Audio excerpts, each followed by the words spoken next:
Ya está, listo. Muy bien, entonces empezamos la actividad del día de hoy. El tema es sobre el lupus eritematoso sistémico.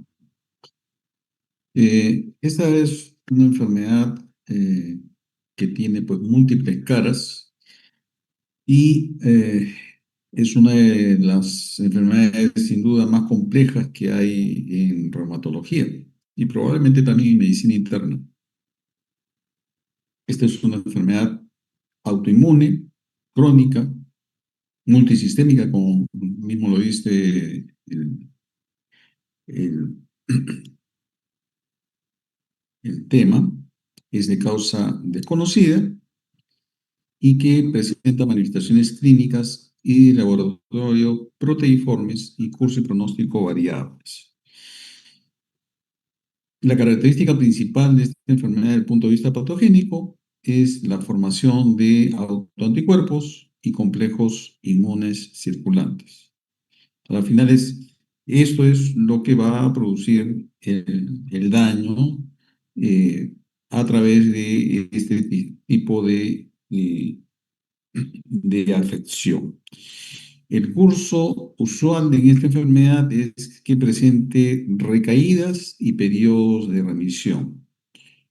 Usualmente, los pacientes en el curso de la enfermedad tienen ondas, ¿no? Hay periodos en los cuales el paciente tiene mayor actividad, la, la enfermedad reduce su actividad, inclusive puede llegar a haber periodos sin actividad de enfermedad y puede haber rebrotes.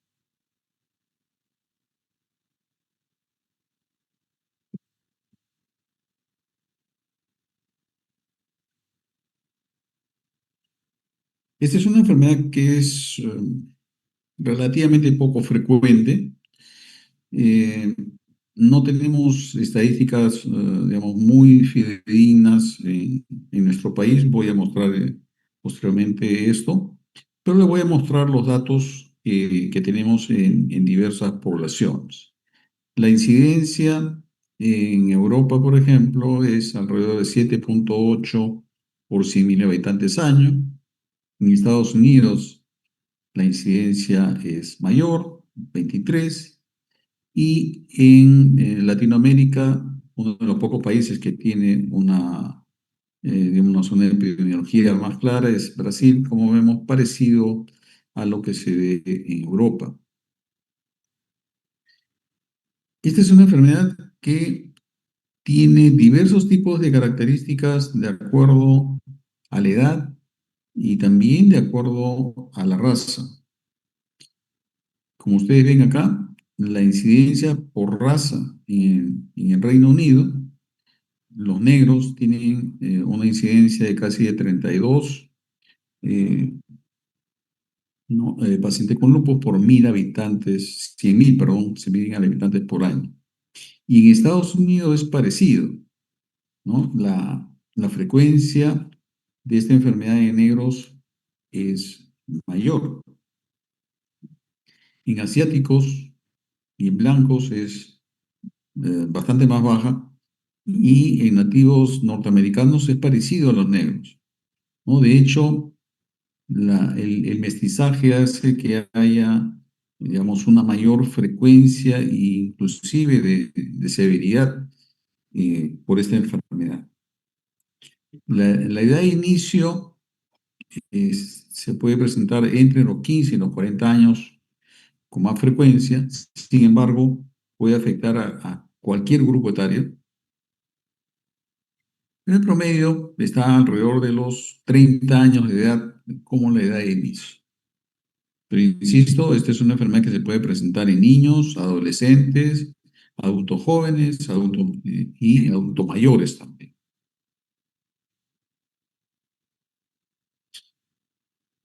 La prevalencia de esta enfermedad, como ustedes ven y como ya ustedes saben, es mayor en mujeres que en hombres, ¿no? Por ejemplo, ese estudio de prevalencia en Estados Unidos llegaba más o menos alrededor de 130 por 100.000 mujeres y varones ¿no? 20 por 100.000, ¿no? Ya sabemos de que esta es una enfermedad predominantemente del sexo femenino. En Taiwán, nuevamente, pues es parecida, ¿no? La diferencia, pero el pico es, digamos, a un poco menos de edad en esta población asiática, ¿no? Alrededor de 30, y más bien entre los 30 y los 40, y en Estados Unidos más bien el pico principal es entre los 40 y los 60. Y nuevamente, pues es más frecuente en mujeres que en hombres. Y vemos que la prevalencia en Taiwán es mayor que la prevalencia en Estados Unidos, casi el doble. Entonces, ya sabemos que entonces es una enfermedad que predomina en el sexo femenino, la relación de 9 a 10 a 1.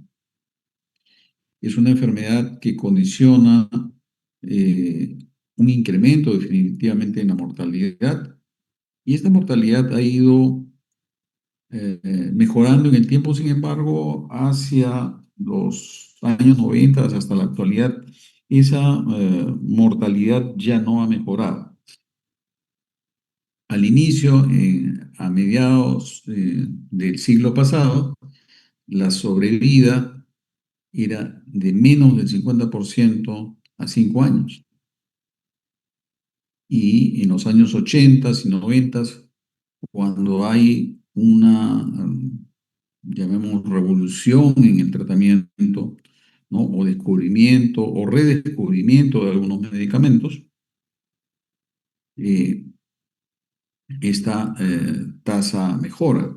Pero no solamente eso, sino también que después de los años 50 comienza a haber una mejor atención en salud, y no solamente eso, sino también eh, hay descubrimiento de algunos medicamentos como los antibióticos, que antes pues no existían, y que hizo pues que la enfermedad que condiciona incremento del riesgo de infecciones pudiera recibir un tratamiento que permitiera controlar estos y mejorar la sobrevida. Entonces, la mejoría de la sobrevida no solamente fue porque hubo mejores tratamientos, sino también porque la salud en general mejoró, ¿no? Por ejemplo, mejoría en general, mortalidad materna, menor mortalidad infantil, mayor posibilidades económicas de la población, y todo eso, y bueno, la aparición de nuevos medicamentos, incluyendo la antibiótico terapia, hizo que hubiera una mejoría en la sobrevida de los pacientes. Sin embargo, hay que tener presente de que sigue siendo esta la mortalidad en esta enfermedad más alta que en la población general, ¿no? Y la tasa estandarizada de mortalidad es hasta de 5 veces más comparado con población general.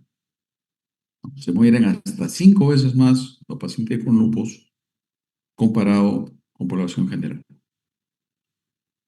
Por ejemplo, también en personas jóvenes, en mujeres, por ejemplo, entre 15 y 24 años, es la quinta causa de muerte, y la sexta causa de muerte entre los 25 y 34 años.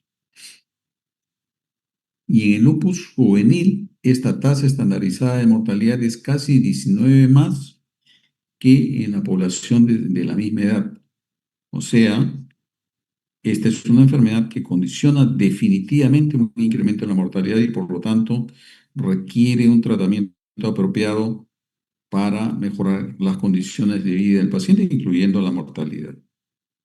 Y esas causas de muerte son variadas, pero principalmente, sobre todo en fases tempranas de enfermedad, en los primeros años, la enfermedad misma puede condicionar mayor mortalidad. Por ejemplo, una pancreatitis necromorrágica, o una hemorragia alveolar, accidente cerebrovascular, ¿no? eh, inclusive compromiso del sistema nervioso central severo. Puede haber pacientes que desarrollan coma, por ejemplo. Y las infecciones. Las infecciones en líneas generales son eventos que ocurren con frecuencia en esta enfermedad, tanto por la enfermedad en sí como por la medicación que recibe, siendo uno de los medicamentos que más condiciona incremento del riesgo de infecciones los glucocorticoides. Entonces, siempre tengamos presente que el uso de glucocorticoides en lupus y en general en la mayor parte de enfermedades debemos de tratar de restringirlo, justamente por el incremento en la mortalidad de los pacientes. Entonces, hay que dar la menor dosis posible que permita un control adecuado de enfermedad. Adicionalmente, el lupus condiciona incremento en la mortalidad por complicaciones cardiovasculares. Se sabe que estos pacientes desarrollan arteriosclerosis acelerada de manera similar a los pacientes con artritis reumatoide. Es un proceso inflamatorio crónico. Va a condicionar también mayor presencia de arteriosclerosis y por lo tanto mayor riesgo de infarto agudo de miocardio y de accidentes cerebrovasculares. En, en nuestro país, la, la frecuencia o la prevalencia de lupus es baja, como ustedes ven acá, ¿no? 0,05%, ¿no? Con este intervalo de confianza, o sea, puede ser más bajo inclusive, ¿no? En este estudio COPCOR para evaluar la epidemiología. Y este estudio COPCOR desarrollado por nuestro servicio, el Servicio de Reumatología del Hospital de Menara, nos dio pues unas pautas de qué es lo que ocurría con nuestra población. Bien, entonces, ¿cuáles serían pues estas prevalencias comparadas? La prevalencia global está alrededor de 43 por 100.000 en nuestro país, teniendo en cuenta este estudio COPCOR, estaría alrededor de 50 por 100.000, o sea, más o menos parecido a lo que es la prevalencia global. En Brasil, 147 por 100.000. Argentina, que es un país con población de ascendencia europea bastante frecuente, 5 por 100.000, bastante más baja que nosotros y que Brasil. Y miren, en negros norteamericanos, esta prevalencia puede ser tanto como 517 por 100.000. Entonces, son aspectos a considerar. Hay un grupo importante eh, de, eh, de médicos, de Latinoamérica que nos juntamos para hacer un proyecto que se llama GLADEL, Estudio Latinoamericano de Estudio de Lupus. Y en esta cohorte de GLADEL, esta cohorte latinoamericana que viene desde México hasta el sur, Argentina y Chile, pasando por nuestro país obviamente, se evaluó cuáles eran las características de nuestros pacientes, ¿no?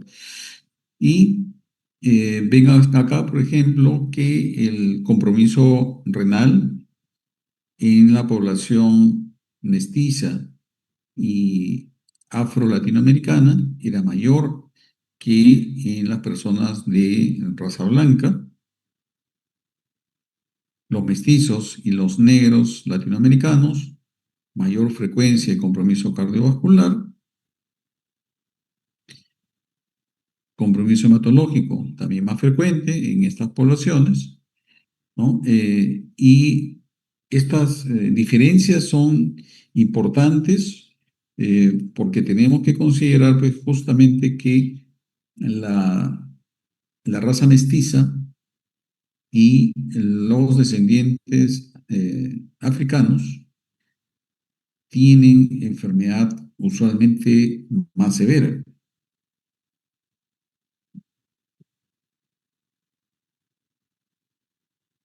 Y también tiene otras cosas más, como por ejemplo los mestizos y los negros latinoamericanos tienen una mayor actividad de enfermedad con respecto a los de raza blanca y el índice de daño más frecuente en los mestizos comparados con negros latinoamericanos.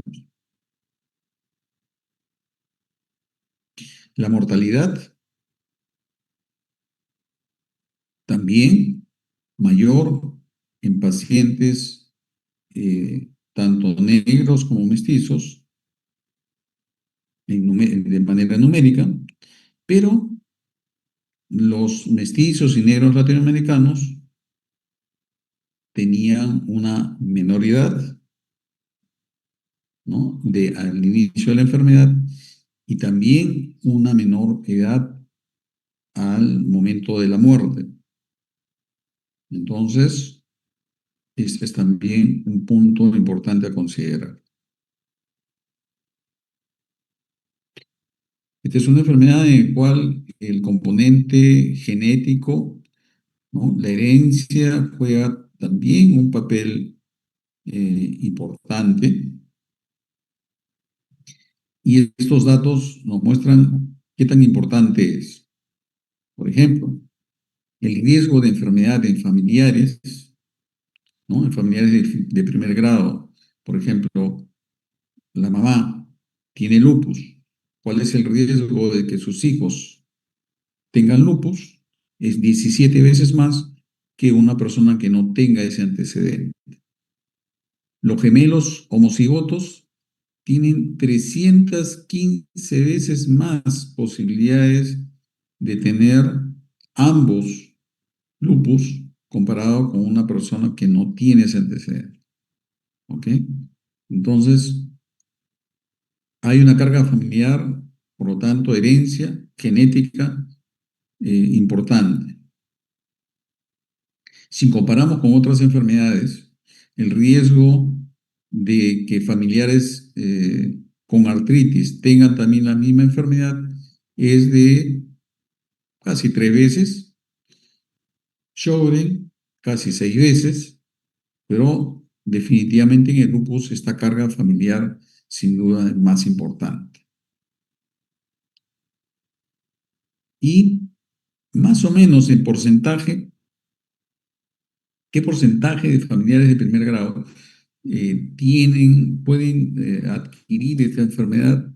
Más o menos alrededor de 1 a 2%, más o menos.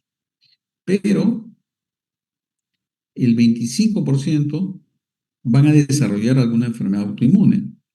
Llámese, por ejemplo, vasculitis sistémica, eh, hiper, hipertiroidismo, por ejemplo, una tiroides de Hashimoto, ¿no? Etcétera, etcétera. Entonces, la carga genética puede influir también en la aparición de otro tipo de enfermedades autoinmunes, no solamente el lupus. Entonces, carga genética y factores ambientales, entre ellos la radiación ultravioleta, en pacientes con predisposición va a condicionar la formación de autoanticuerpos y estos autoanticuerpos generales y que después se pueden hacer más bien específicos en un grupo de pacientes, en un grupo de personas, va a condicionar ya una manifestación clínica como inflamación o compromiso de órganos. Y este proceso inflamatorio va a condicionar pues reactivaciones de enfermedad y estas reactivaciones de enfermedad pueden usualmente condicionar también aparición de otros tipos de compromiso de órganos, ¿no? O sea, se van agregando manifestaciones clínicas y si el tratamiento no consigue digamos, un control importante, pues va a ir ocurriendo daño que puede ocurrir tanto por la enfermedad como por la administración de la medicación. Hemos visto que en esta enfermedad las infecciones, arteriosclerosis, pero también neoplasias, pueden ser y pueden producir un impacto importante en esta enfermedad.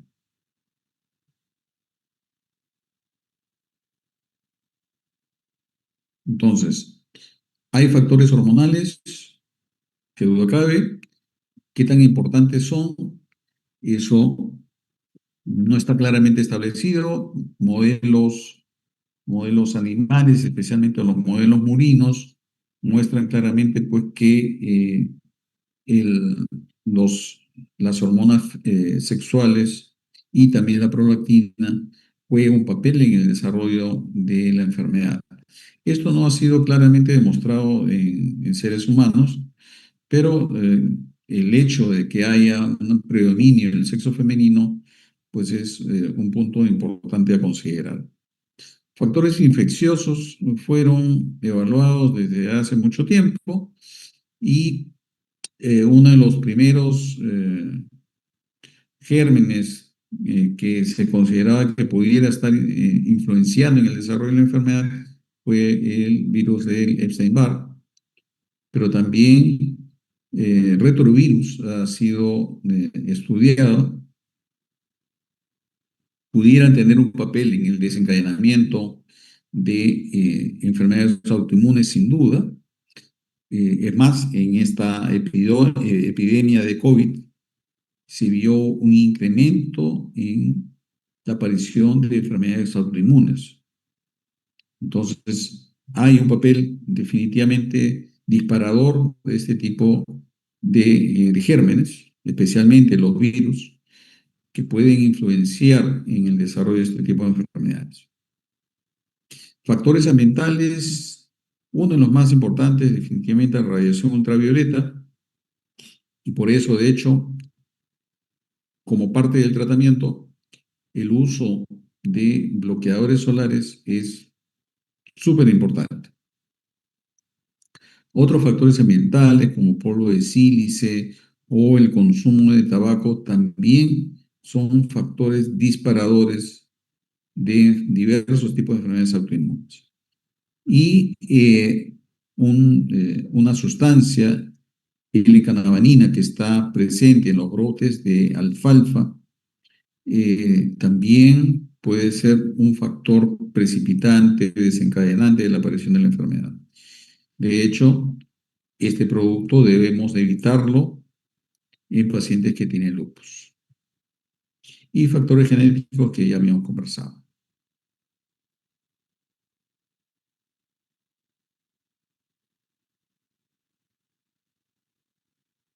El lupus inducido por droga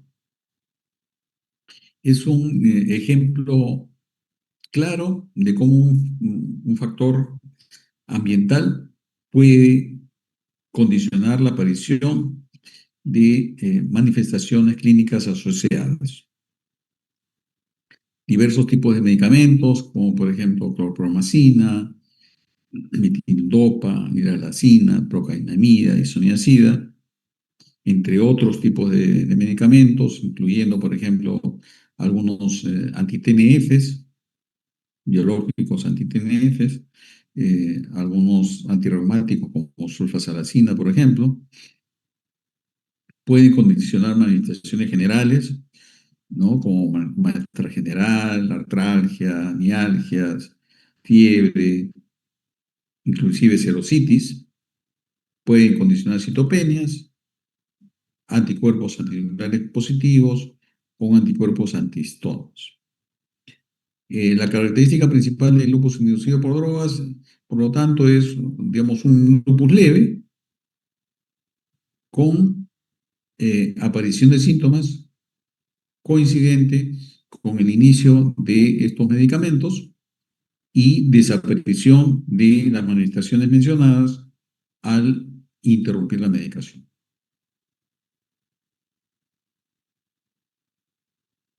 Ya habíamos hablado de este aspecto. Muy bien, entonces, ¿qué cosa ocurre en el lupus desde el punto de vista eh, de la patogenia? Primero, ya habíamos visto que hay la presencia de factores ambientales, hemos visto el tabaco, polvo de sílice, radiación ultravioleta, infecciones, sobre todo virales, que van a condicionar a nivel cutáneo la formación de células apoptóticas. Estas células apoptóticas,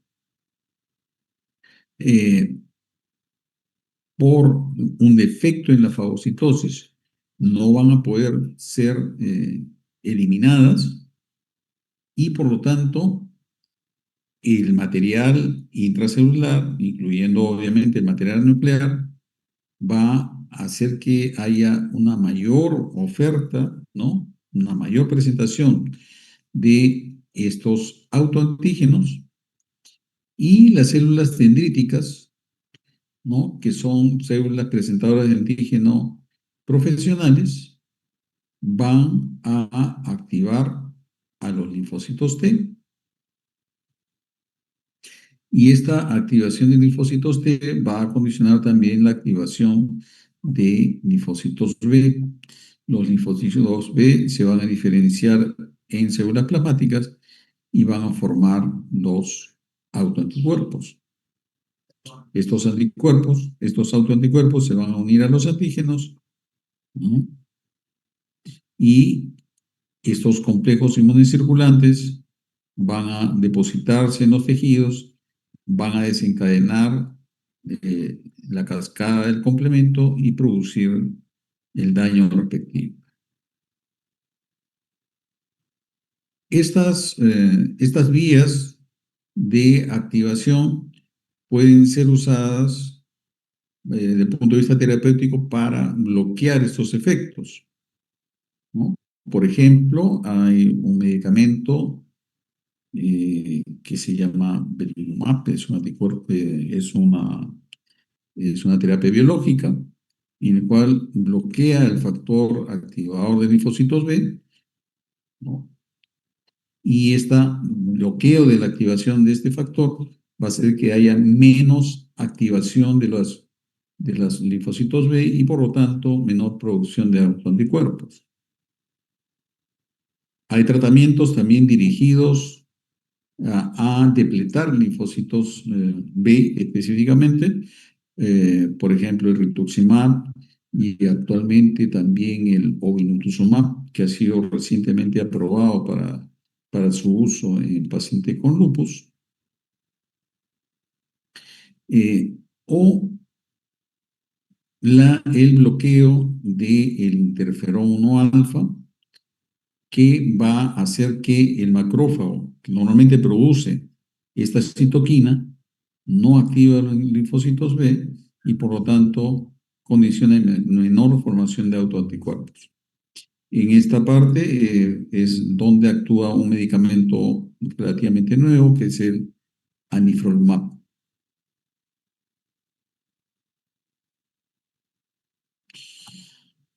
Muy bien, al ser esta una enfermedad con múltiples presentaciones clínicas, no existe un patrón clínico único o patrón clínico clásico o típico de aparición de la enfermedad. Y por lo tanto, se plantearon estos criterios de clasificación para tratar de estudiar mejor esta enfermedad. Y de hecho, en reumatología se usan mucho de estos criterios de clasificación para hacer estudios de investigación, con el objetivo de uniformizar digamos, el reporte de casos y hablar pues el mismo idioma. ¿Cuál es el problema de los criterios de clasificación?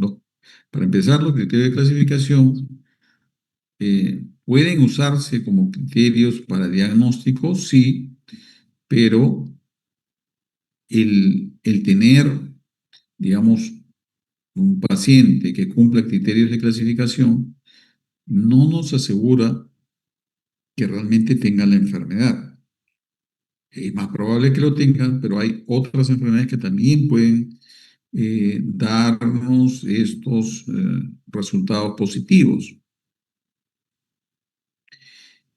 Y al revés también, una persona que no cumpla criterios de clasificación puede realmente tener la enfermedad. ¿Y esto por qué ocurre? Porque las, las manifestaciones clínicas pues son muy diversas y la forma de presentación también. Entonces, hay que tener presente, por lo tanto, que los criterios de clasificación no son para hacer diagnóstico y la base principal de diagnóstico en esta enfermedad es el criterio clínico. Muy bien, entonces los criterios de clasificación fueron eh, planteados desde miren tan antiguo como el año 1958. Y pongo esta clasificación porque da unos aspectos eh, importantes a considerar. Siempre debemos de plantearnos para todo tipo de enfermedad diagnósticos diferenciales. ¿Ok? Entonces, en estos criterios de 1958 indican que la artritis es un aspecto dentro de sus manifestaciones clínicas del lupus de tipo reumatoide, o sea, tipo poliarticular. Reconoce que la fiebre es una manifestación también importante y de hecho lo es. La fiebre es una característica muy importante, muy frecuente en pacientes con lupus y una fiebre prolongada y que no tenga otra explicación. Ese es un punto importantísimo. Si una persona tiene fiebre, lo primero que yo tengo que pensar, evidentemente, en una persona con fiebre, es que tenga algún proceso infeccioso. En cualquier paciente, incluyendo paciente con lupus. Entonces, para poder decir que la fiebre que presenta este paciente está relacionada al lupus, tengo que descartar otras opciones, otras posibilidades. Lo mismo con la serositis, que no tenga otra explicación que no sea la enfermedad, que no sea, por ejemplo, que esté con un derrame paraneumónico, por ejemplo.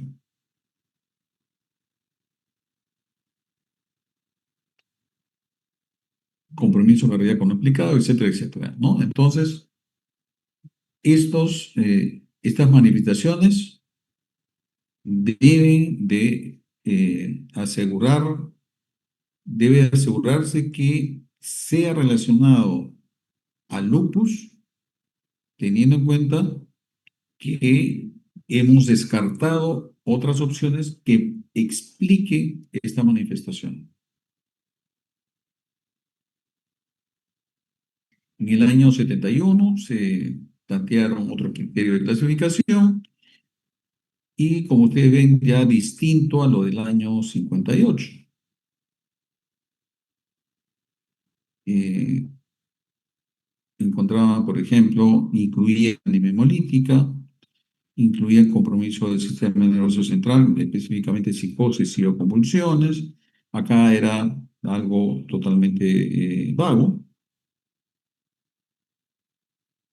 considerada proteinuria mayor de 3,5 gramos y tenía que tener 4 de estos 14 criterios para considerar que esta persona tiene lupus. Pero yo le pregunto, una proteinuria de 3 gramos no debería ser considerada entonces.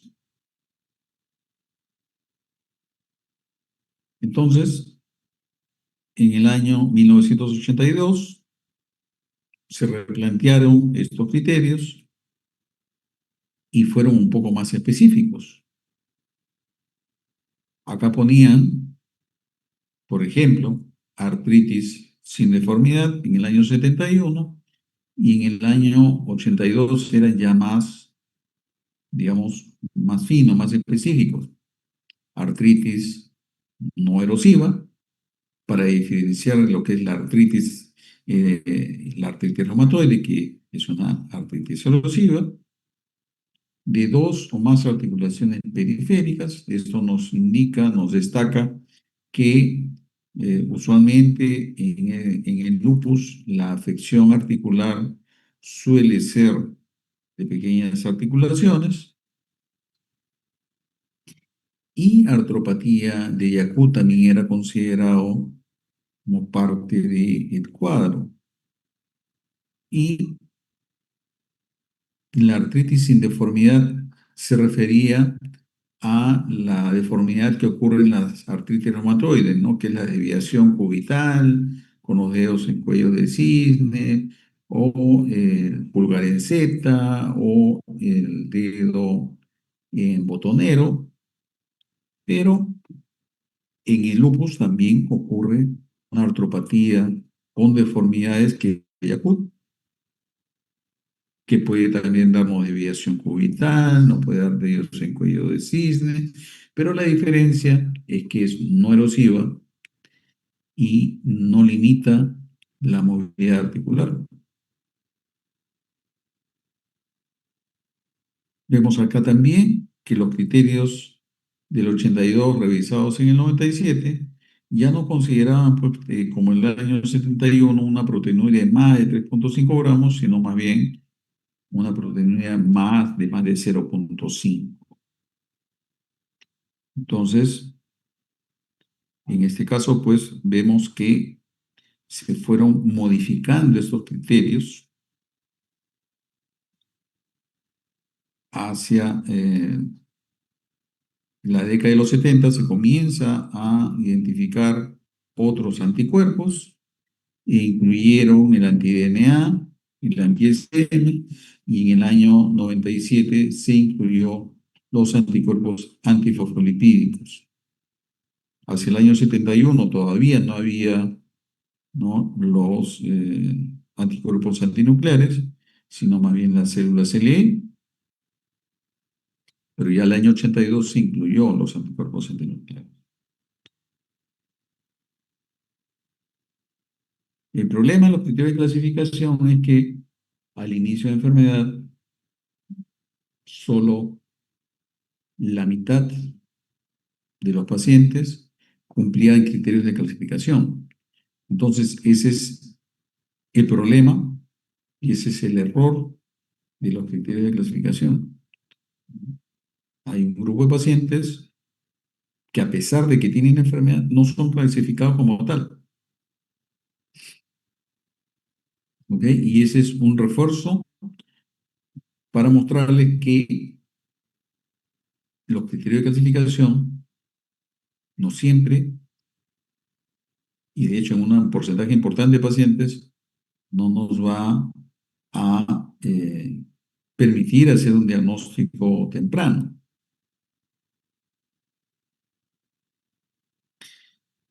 El año 2012 se hacen unos nuevos criterios que dieran mayor sensibilidad, pero con una especificidad similar. Y en los criterios del 2012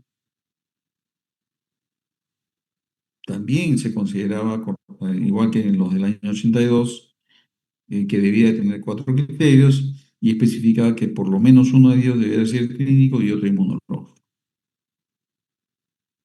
Y también establecía que los pacientes que tenían nefritis lúpica y que tenían una biopsia renal positiva, o sea, una proliferativa tipo 3, tipo 4, con ANA positivo o anti-DNA presentes, era suficiente para clasificar al paciente como lupus. Ese estudio también muestra de manera interesante que algunas características clínicas y de laboratorio tienen un mayor peso en cuanto a especificidad, pero poca sensibilidad. Por ejemplo, el rash discoide tiene una especificidad importante, casi 94%, pero una sensibilidad baja. Entonces, eso nos está diciendo que si bien encontramos una persona que tiene manifestaciones sistémicas de enfermedad y tiene una lesión discoide, la probabilidad de que esto sea un lupus es muy alta. Ocurre lo mismo, por ejemplo, con la alopecia que no deja cicatrices, ¿no? La especificidad es alta, casi 96%, pero la sensibilidad baja, o sea, un porcentaje importante, 2/3 de los pacientes no tienen esta característica. Y si vemos, por ejemplo, la linfopenia, de acuerdo a los criterios del 82, se denominaba linfopenia cuando tenía menos de 1500. Y cuando se usaba este punto de corte, la especificidad llegaba al 81%, pero cuando el punto de corte bajaba a menos de 1000, la especificidad se incrementaba. Entonces, es más probable que una persona que tiene características de lupus y tiene una linfopenia menos de 1000, ¿no? Es casi el 95% de probabilidad de que esto sea lupus. Pero la sensibilidad es baja. Entonces, un poco porcentaje de pacientes tienen esta característica. En cambio, una linfopenia de menos de 1500, esa sensibilidad subía a 49%. El otro punto a considerar es la presencia de anticuerpos antinucleares. Vemos que la positividad de anticuerpos antinucleares tiene una sensibilidad importante, casi 95, 97%. O sea, la mayoría de pacientes con lupus tienen anticuerpos antinucleares, pero la especificidad es menos del 50%. Entonces, eso nos está diciendo, ya, ok, los anticuerpos antinucleares son frecuentes en pacientes con lupus, pero la positividad también se puede presentar en otras enfermedades. Eso es lo que nos está diciendo este cuadro.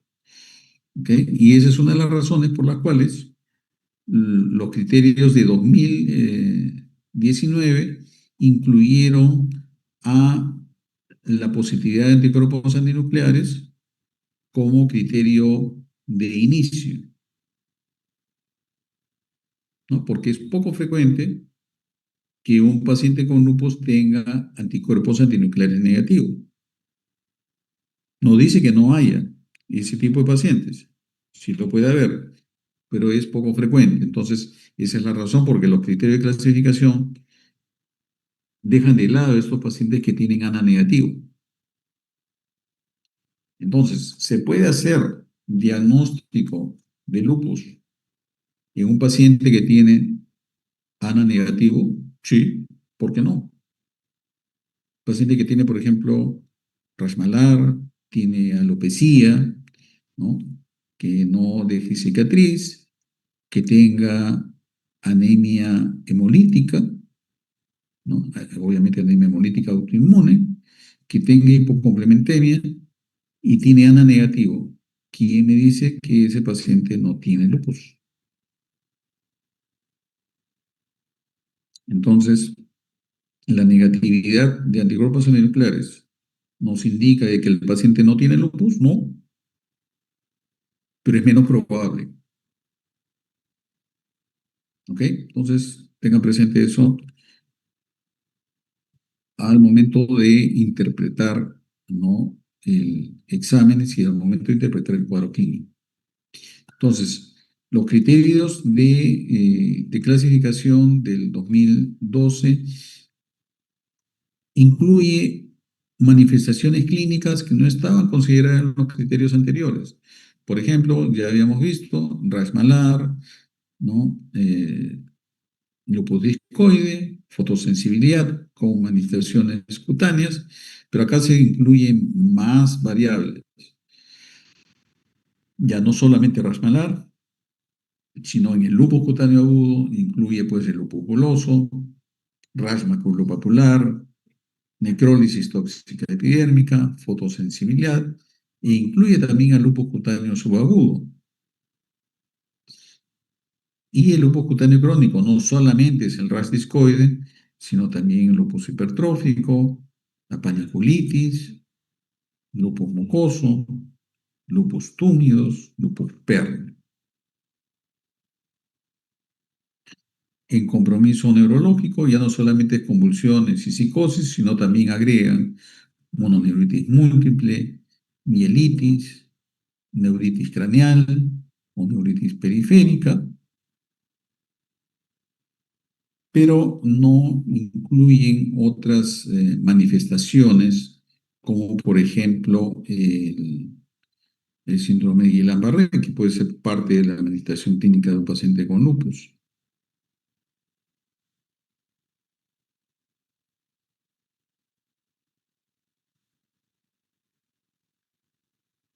Bien, entonces en el año 2019 se plantean estos criterios de clasificación fundamentalmente con el objetivo de tratar de incluir de manera más temprana a pacientes con diagnóstico de lupus de menos de un año de enfermedad, que como habíamos visto con los otros criterios, solamente un 50% de pacientes eran clasificados como lupus, teniendo, teniendo lupus. Entonces, se hace una puntuación y de las diversas manifestaciones se coloca un puntaje y solamente se toma una de las manifestaciones que están presentes. Si un paciente tiene compromiso hematológico y tiene leucopenia, trombocitopenia y hemólisis autoinmune, no vamos a sumar 11, sino desde el punto de vista hematológico va a tener 4 puntos, que es la puntuación máxima que puede tener una de estas manifestaciones. Y así sucesivamente, y ustedes ven que el lupus cutáneo agudo, el famoso rash malar, y entre las otras manifestaciones que ustedes han visto, tiene una puntuación alta. ¿Y por qué tiene una puntuación alta? Porque la especificidad es alta.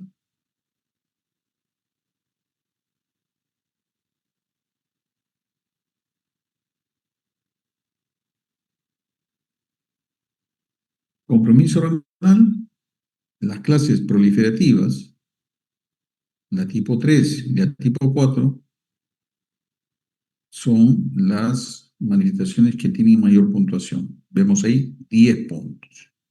Entonces, la forma proliferativa se le da 10 puntos.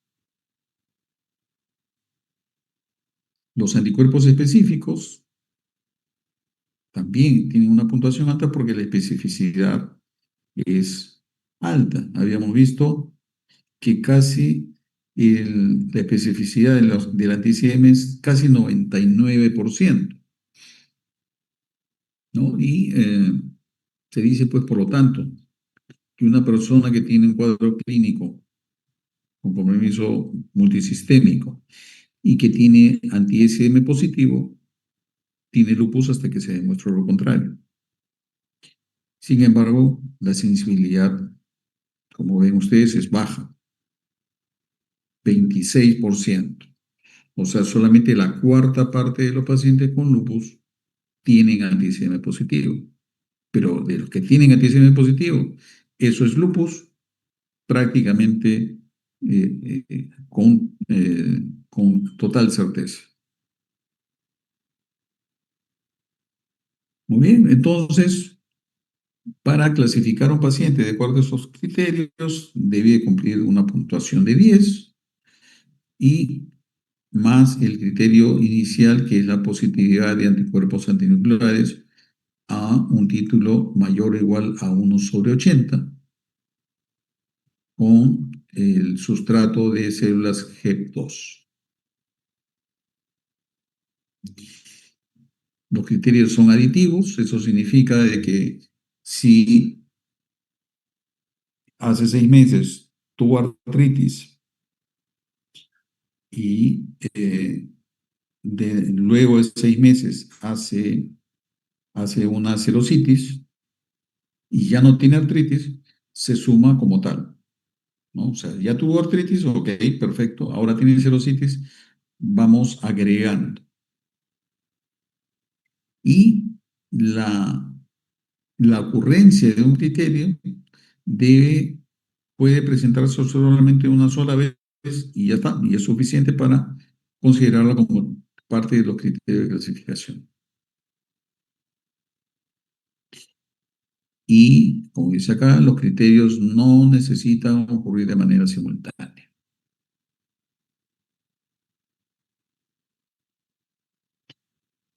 Y tener presente que para hacer un diagnóstico clínico de lupus, el diagnóstico,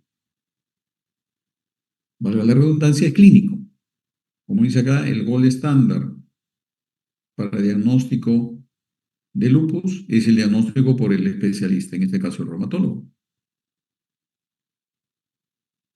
Y este artículo dice, ¿no? Una frase: el diagnóstico requiere una combinación de características clínicas y por lo menos una anomalía inmunológica relevante.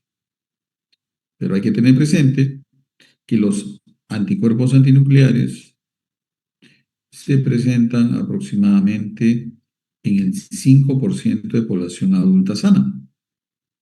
Entonces, tener positividad de anticuerpos antinucleares no nos indica necesariamente que tenga el diagnóstico de esta enfermedad. ¿Ok? Es muy frecuente de que haya formación de autoanticuerpos. No, de hecho, esta es una enfermedad en la cual la formación de autoanticuerpos es una característica crucial. De hecho, en la patogenia hemos visto que eso es así y por lo tanto es frecuente. Si bien puede que no tenga anticuerpos antinucleares, pero sí esperamos que pueda tener otro anticuerpo, anti-Ro, anti-La, anti-SM, anti-DNA, etcétera, etcétera. Es usualmente eh, positivo la presencia de anticuerpos, ¿no? Entonces, más del 99% debe tener por ahí algún anticuerpo. O sea, que sea totalmente ausente los anticuerpos es bastante inusual. ¿Es posible? Sí, pero muy inusual. Los anticuerpos antinucleares se detectan por inmunofluorescencia indirecta y por inmunoensayo de fase sólida, ya sea ELISA o quimioluminiscencia. La sensibilidad, como habíamos visto, de los anticuerpos antinucleares es alta y los principales patrones de anticuerpos antinucleares por inmunofluorescencia son el homogéneo, el moteado, el nucleolar y el centromérico.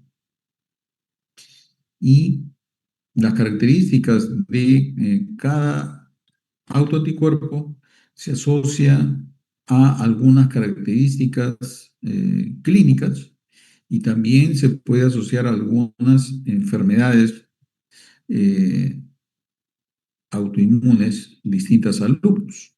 Por ejemplo, un anticuerpo antitopoisomerasa 1 es frecuente que ocurre en pacientes con esclerosis sistémica, el anticuerpo anticentrómero de la misma manera, ¿no? Es más frecuente en esclerosis sistémica, pero también se puede presentar en el lupus.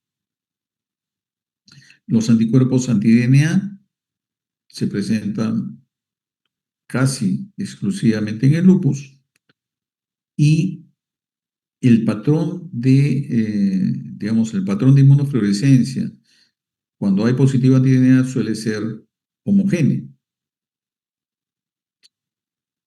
El patrón homogéneo también se puede asociar a los anticuerpos antinucleosoma.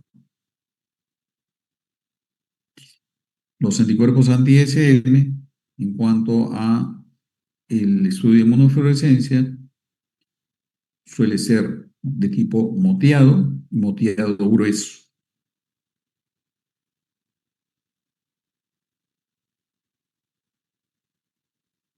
Y hay otro tipo de patrón, como por ejemplo el moteado fino,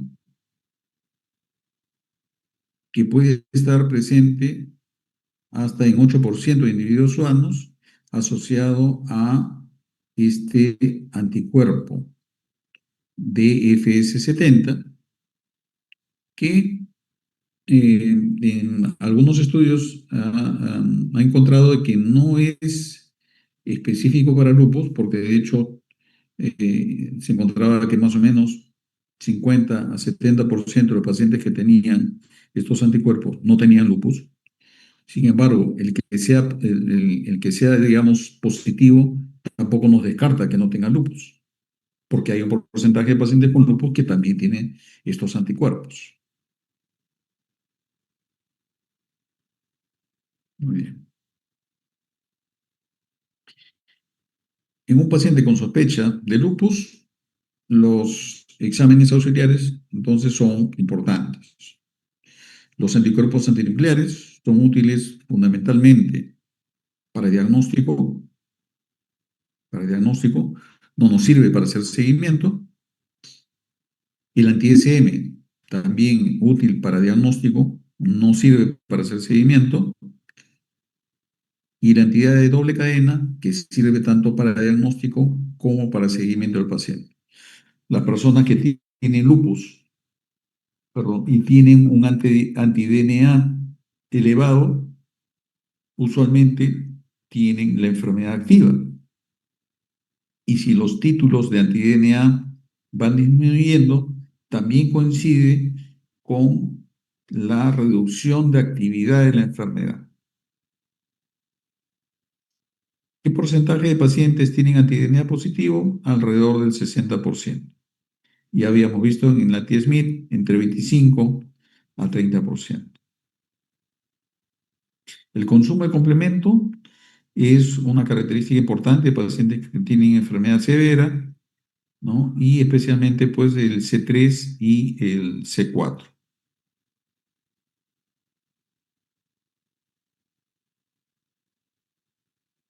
Reactantes de fase aguda son importantes también evaluarlos. Velocidad de sedimentación usualmente se eleva en pacientes con enfermedad activa y la proteína C reactiva usualmente está normal o ligeramente elevada. Cuando tengamos un paciente con lupus y tenga una proteína C reactiva normal de base y se incrementa esta proteína C reactiva, eso nos puede sugerir que el paciente puede estar desarrollando un proceso infeccioso. ¿Okay? Entonces, el paciente con lupus, con enfermedad activa, usualmente tienen velocidad de sedimentación alta y proteína C reactiva normal. En el proteinograma electroforético es usual ver una curva en las gamma globulinas, una curva policlonal, Y como habíamos conversado, en el lupus, al ser esa una enfermedad con incremento en riesgo de enfermedad cardiovascular por arteriosclerosis, es importante descartar pues, que haya factores de riesgo de enfermedad cardiovascular coronaria especialmente, aterosclerótica. Entonces, evaluar lípidos es muy importante en nuestros pacientes, pero también pues glicemia.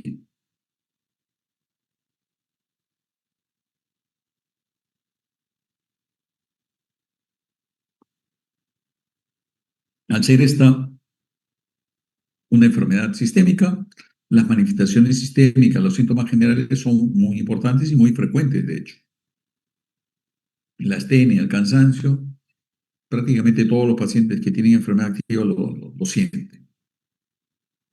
Pérdida de peso es frecuente también, la fiebre es muy frecuente como manifestación clínica, pero como dije, la presencia de fiebre siempre nos tiene que obligar a descartar infección.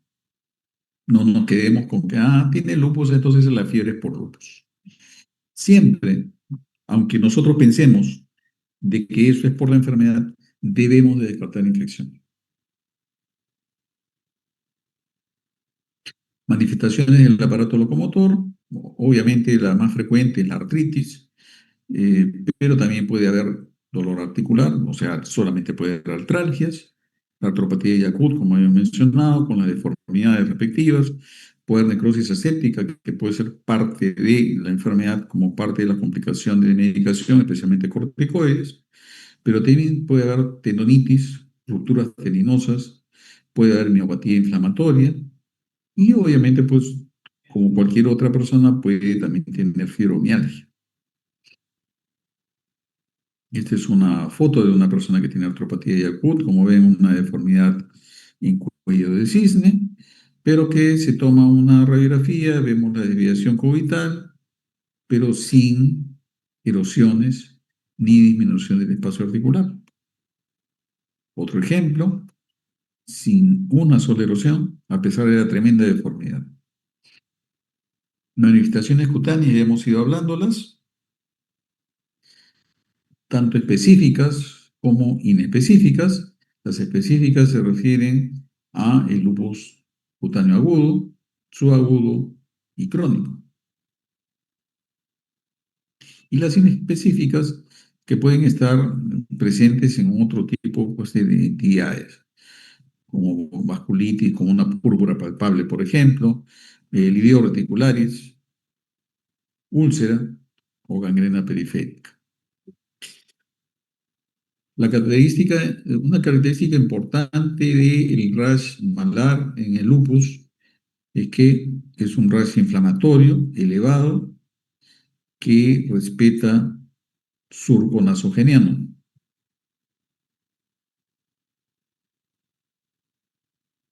Úlceras orales y úlceras nasales son también importantes y vemos que son úlceras con lecho rojizo, ¿eh? El lupus discoide, que como característica nos puede producir cicatrices y despigmentación, como están viendo ustedes.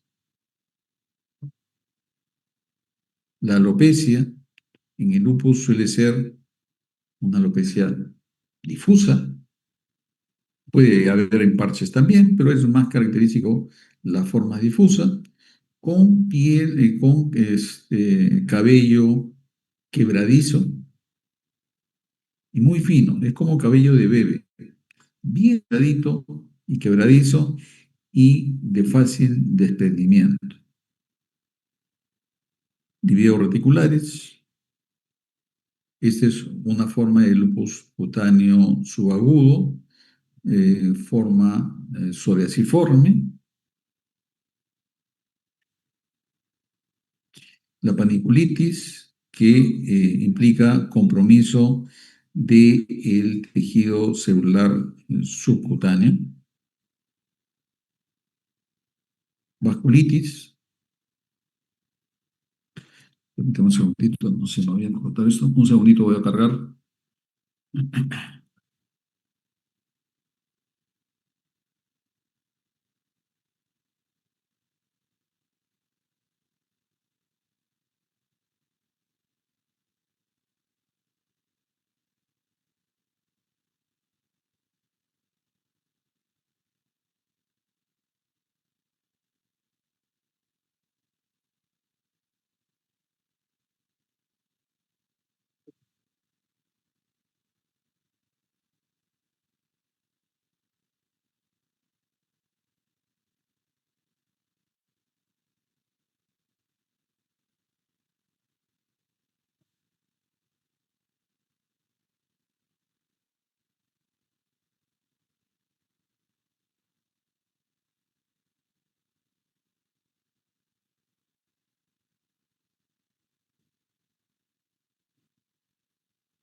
Muy bien. Entonces, continuamos, ¿no? Vemos lesiones hemorrágicas, ¿no? Propias de vasculitis, eritema perioingueal. Comparen el borde de la uña con respecto a esta, ¿no? Se ve claramente, ¿no? Una elevación del borde perioingueal. También vemos acá un infarto perioingueal. Esta es la forma verrucosa, el lupus túmidos, el lupus pernio o perniosis, compromiso renal, un problema sin duda frecuente e importante en nuestra población. Ya habíamos visto en la ley anterior, pues, que los mestizos y los negros latinoamericanos tienen mayor frecuencia de esta enfermedad, de esta manifestación, ¿no?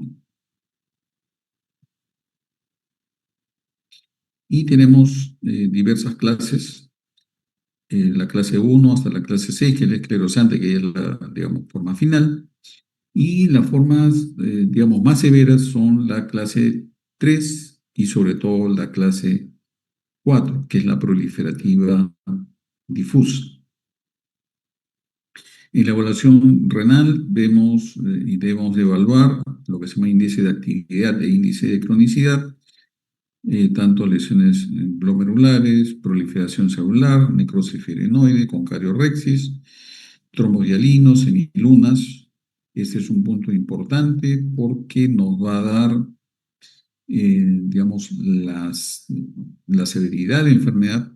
Pacientes con semilunas pueden hacer formas, de hecho, hacen formas más severas de enfermedad. Y las lesiones tubulointersticiales.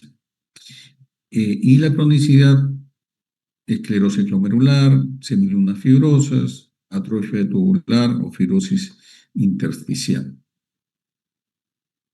¿no? Este es un ejemplo, por ejemplo, es un ejemplo de una creciente, ¿no? Fibrocelular.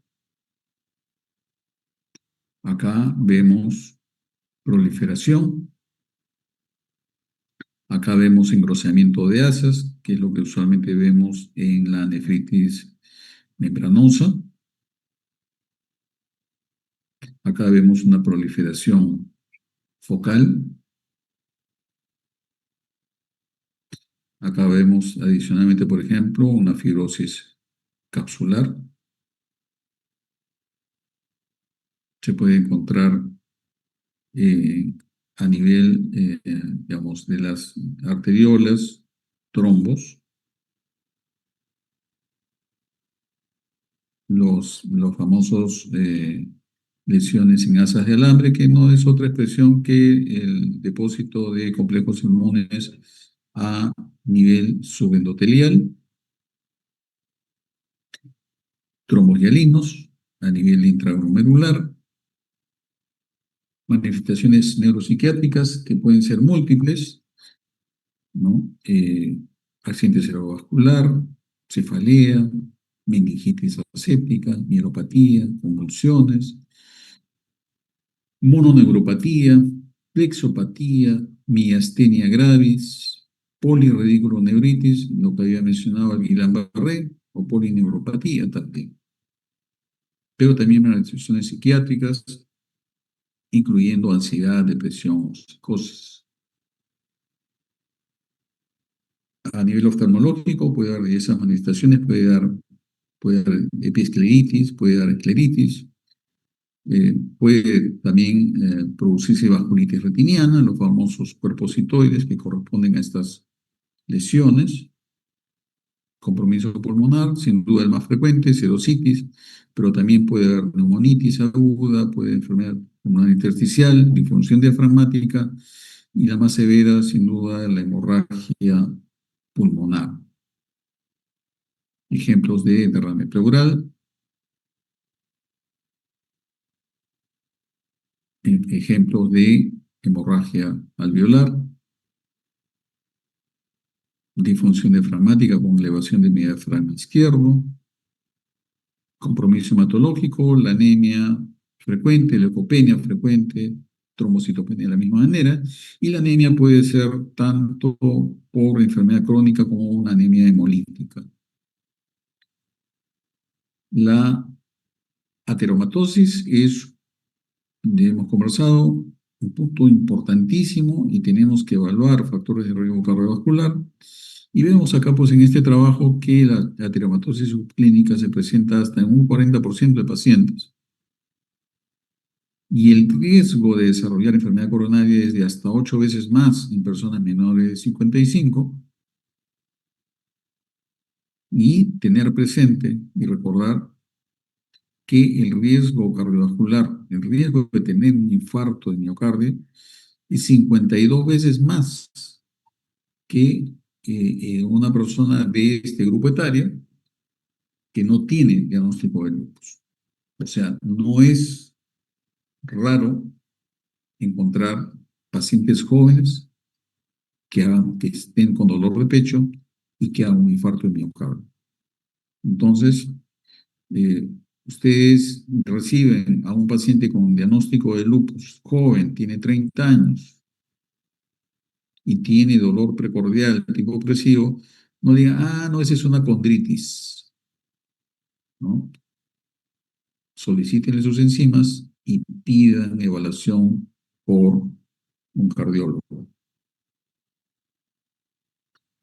En varones, el lupus tiene más frecuencia de compromiso renal, tiene más frecuencia de serositis, tiene mayor riesgo a progresar a falla renal terminal, 5 veces más que las mujeres, miren, pero la mortalidad y sobrevida son similares. ¿Okay? Entonces, en varones suele ser más severo, pero la mortalidad y sobrevida es similar. Y sobre todo tienen mayor riesgo de desarrollar falla renal terminal. En ancianos hay menos frecuencia de nefritis lúpica, suele ser menos severa. Sin embargo, los pacientes con lupus senil o lupus de inicio tardío fallecen más. Y fallecen más porque uno, por el mismo hecho de tener más edad, tiene mayor riesgo de morir, pero a pesar de que no tienen unas formas severas de enfermedad, el hecho de que estén recibiendo glucocorticoides va a hacer que tengan mayor riesgo de arteriosclerosis, por la misma enfermedad de hecho también.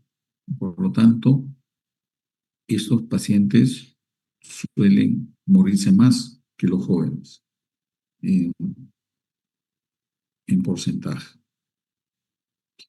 Por último, tratamiento. El tratamiento debe ser individualizado, teniendo en cuenta que diversos factores, pero los principales es el órgano que esté comprometido y la severidad de enfermedad. Entonces, ¿cuál es el objetivo de tratamiento? para la actividad, para el lupus.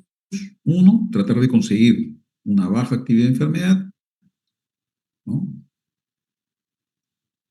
Idealmente, remisión, prevenir las reactivaciones y por lo tanto prevenir el daño. Daño se refiere a la presencia de manifestaciones o problemas que ya son permanentes. Daño, por ejemplo, es diabetes mellitus, osteonecrosis de cadera, una neoplasia, una pérdida de falanges, pérdida de miembros, eh, una insuficiencia renal crónica terminal. O sea, son daños establecidos que no tienen posibilidad de recuperación y que duran más de 6 meses. ¿Y por qué es importante esto? Porque las personas que tienen más índices de daño se mueren más. Entonces, prevenir reactivaciones es importante porque de esa manera también estamos previniendo el daño. ¿Por qué razón? Si tenemos una reactivación de enfermedad, vamos a tener que intensificar el tratamiento, probablemente tengamos que dar mayor dosis de corticoide, ¿no? Y por lo tanto, eso va a tener impacto definitivamente en la mortalidad. Debemos de manejar las comorbilidades, infecciones, hipertensión arterial, diabetes, arteriosclerosis, osteoporosis. A todos los pacientes debemos de darle fotoprotección, cero tabaco, ejercicios. En pacientes, todo paciente con lupus debe recibir antimaláricos, pero además los antimaláricos son útiles para el manejo de compromiso cutáneo y compromiso articular. Compromisos severos, en general, los inmunosupresores están indicados definitivamente. Y el uso de inmunosupresores en formas severas incluye ciclofosfamida, micofenolato como tratamiento de inducción.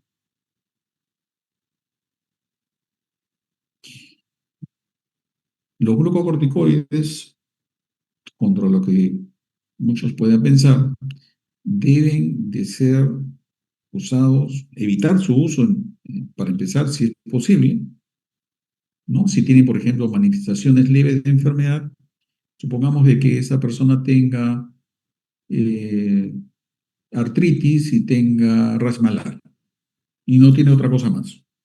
Entonces, le damos su hidroxicloroquina,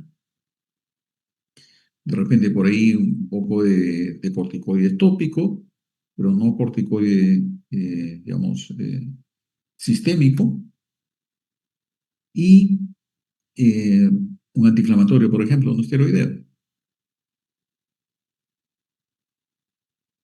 Entonces, debemos de dirigir el tratamiento basado en el problema que tenga el paciente.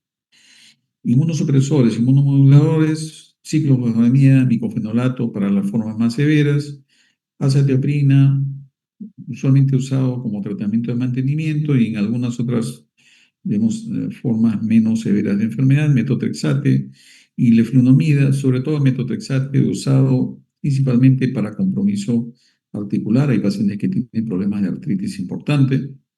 Leflunomida puede ser usado también, al igual que en la artritis reumatoide, para compromiso articular, pero también hay pacientes que tienen compromiso renal que pueden dar un beneficio adicional el uso de leflunomida. Ciclosporina, podemos usarlo para compromiso renal tipo 5 o membranoso. Sin embargo, el micofenolato también se puede usar para ese tipo de lesión. El tacrolimus, que viene usándose cada vez más en el manejo de los pacientes con lupus, sobre todo dando la terapia combinada, lo que se llama multitarget, con micofenolato y tacrolimus. Un medicamento relativamente nuevo que ha ingresado, no al Perú, pero al mercado a nivel mundial, es la voclosporina. Los antimaláricos ya hemos mencionado, tratamiento de base para todo paciente con lupus, independientemente de cuál sea su compromiso.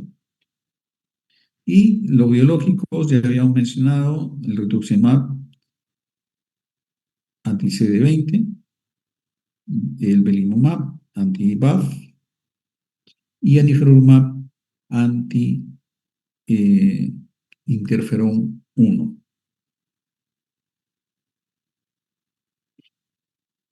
Este cuadro eh, es una muestra, un ejemplo de cómo dar una aproximación terapéutica.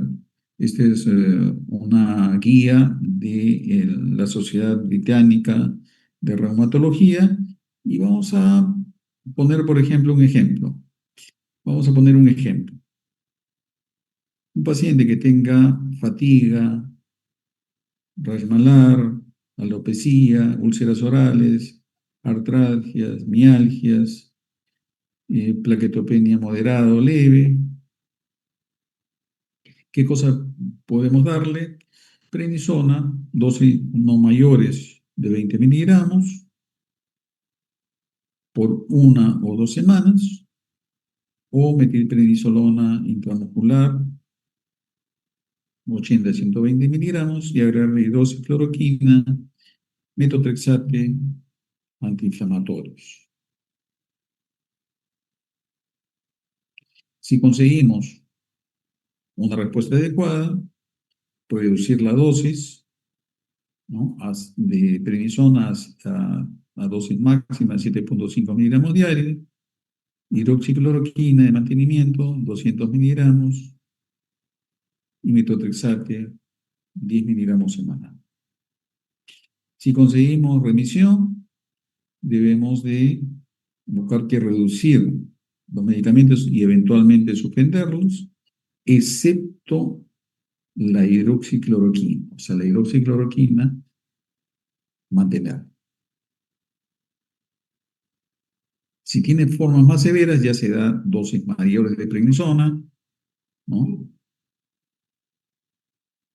Se da pulso de metilprednisolona, por ejemplo, a dosis mayores, y así sucesivamente.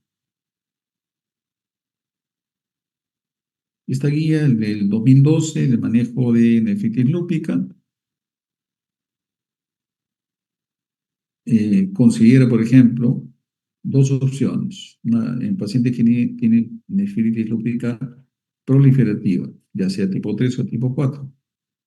Dice dar pulsos endovenosos de glucocorticoides por 3 días, luego dar prednisona a dosis de 0,5 a 1 miligramo por kilo,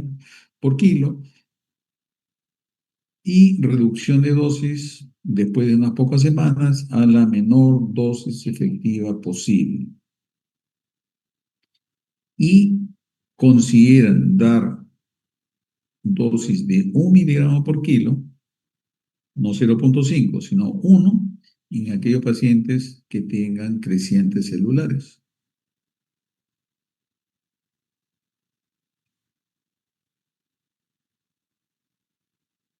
Y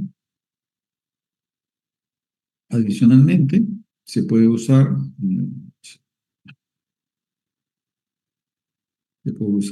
micofenolato o ciclofosfamida en pacientes que tienen eh, compromiso eh, tipo proliferativo, y dice, se prefiere el micofenolato a la ciclofosfamida en norteamericanos de origen africano y en hispánicos. La otra opción es dar ciclofosfamida, ya puede ser en dosis bajas o dosis altas, y se va evaluando la respuesta. Si mejora con el esquema de micofenolato, entonces que puede ser hasta 3 gramos diarios, bajar la dosis o administrar acetopina como dosis de mantenimiento. Y el año pasado, el Colegio Americano de Reumatología publica la última guía de manejo de nefritis lúpica e indica algunas cosas.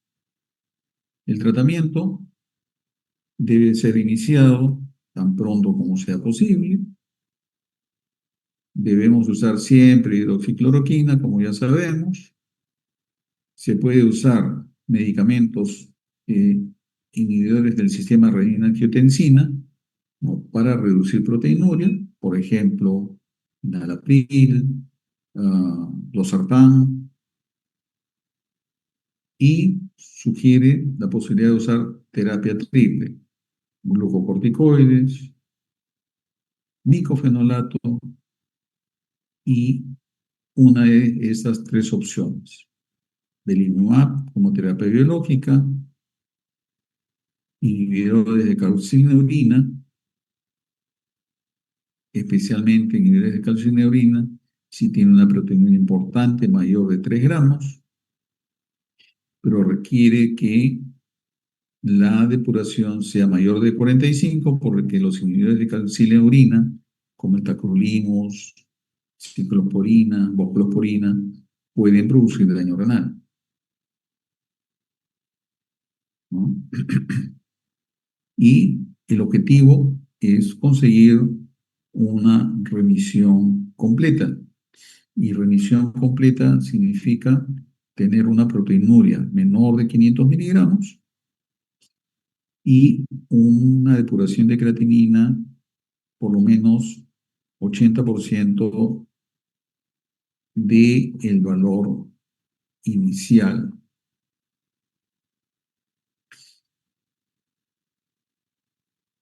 El objetivo también, como dice acá, es usar la menor dosis posible, y se sugiere de que a los 6 meses de iniciar el tratamiento la prednisona debería estar a una dosis menor o igual a 5 miligramos.